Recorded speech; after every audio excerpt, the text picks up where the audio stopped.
Allô! Aujourd'hui, je vous montre comment je fais ma soupe de poireaux. Ce n'est pas un potage, c'est une soupe avec des morceaux. Donc, vous allez voir, c'est très simple. Je vais vous montrer comment faire.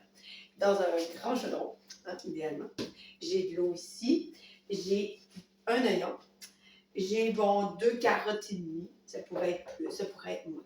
J'ai une assez grande pomme de terre. Ici, j'ai deux poireaux. J'ai deux poireaux de taille moyenne. J'ai gardé un peu de verre. Je vais vous montrer comment je la prête. L'oignon est déjà haché. Je l'ai mis en morceaux. Je ne le passerai pas au broyeur. Je veux des morceaux dans ma soupe. Donc, c'est les morceaux, la taille que j'ai préconisée.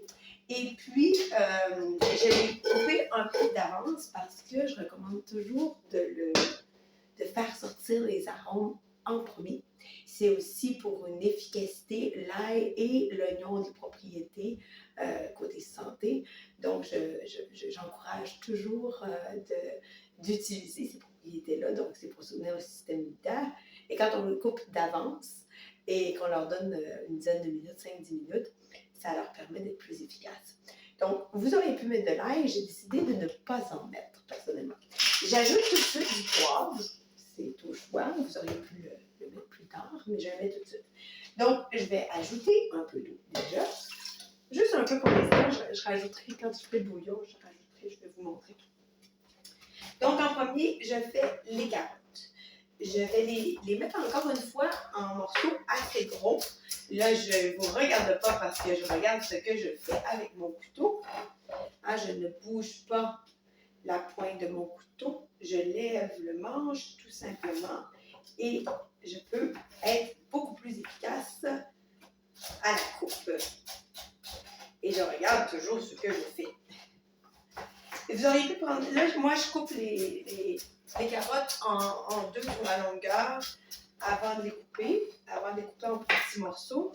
Par contre, vous auriez pu faire des rondelles si vous aviez voulu.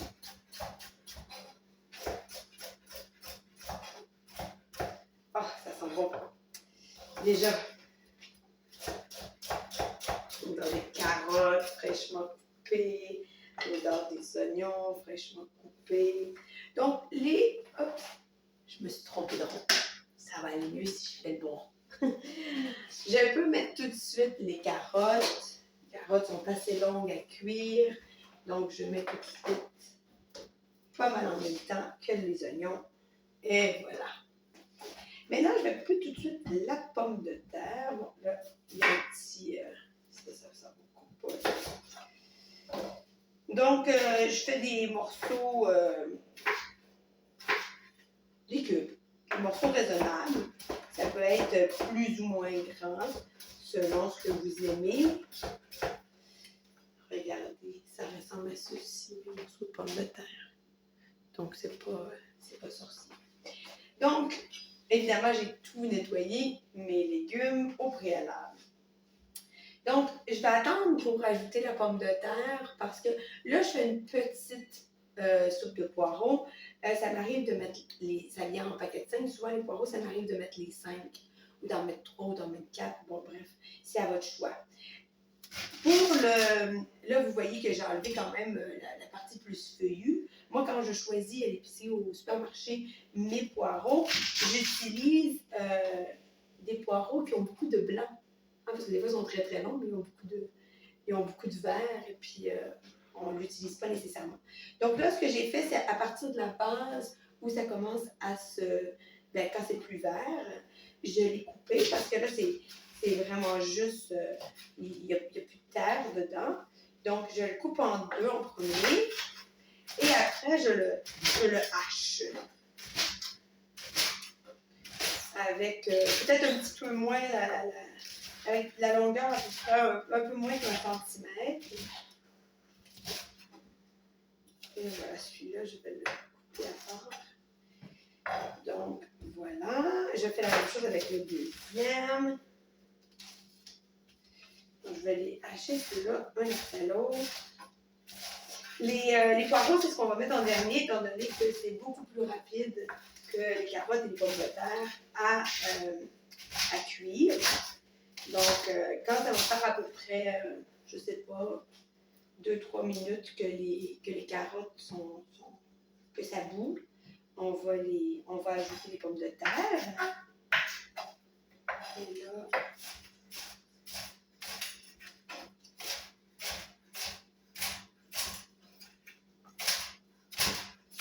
bon, je pense que mon couteau aurait besoin d'une petite passe-passe des visages. Bon, là donc, vous ouvrez, là vous voyez, regardez, ça donne à peu près ça, les bandelettes de poivre. Là vous voyez, j'ai de la terre dans cette partie-ci.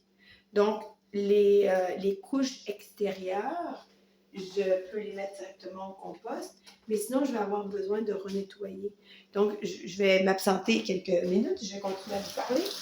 Je vais enlever la terre le plus possible. Et même des fois, il n'y a pas juste de la terre. Donc, là ici, je vais prendre ça commence à bouillir. Donc là, je vais ajouter les pommes de terre. Mais ça commence à bouillir, ça fait déjà un moment, mais ça fait combien de temps, mais on va ajouter les pommes de terre. Donc voilà, j'ai passé. Super. Ok, de retour à mes poireaux. Donc, je les coupe sur le sens de la longueur, encore une fois, le long de la nervure. Et donc, là, je peux les diviser et vraiment renettoyer ou mettre au compost celles qui ont de la terre. Moi, j'ai souvent lu que c'était bien de manger un peu de terre, de garder un peu de terre sur nos aliments parce que la terre recèle de plein de merveilles, bon, donc pour le système immunitaire, etc. Donc, je vais aller les relaver. C'est un petit peu l'enjeu avec les poireaux. Donc, il y a beaucoup de terre.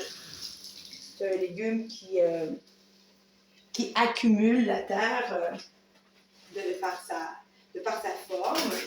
Donc là, je vais... c'est le feu. Et donc, je vais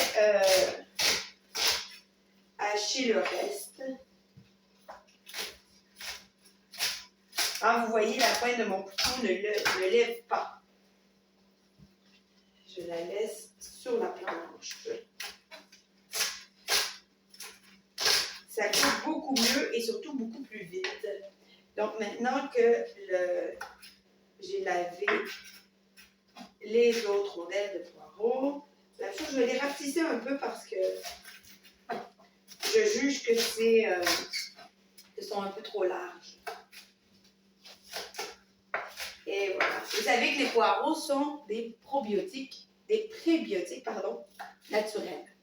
Donc, je vous encourage vivement à non cuisiner. Donc, voilà. C'est fait pour ça. Donc, maintenant, bon, c'est en train de mijoter. Je vais mettre un petit peu d'herbe salée, un peu comme base de bouillon, si vous voulez.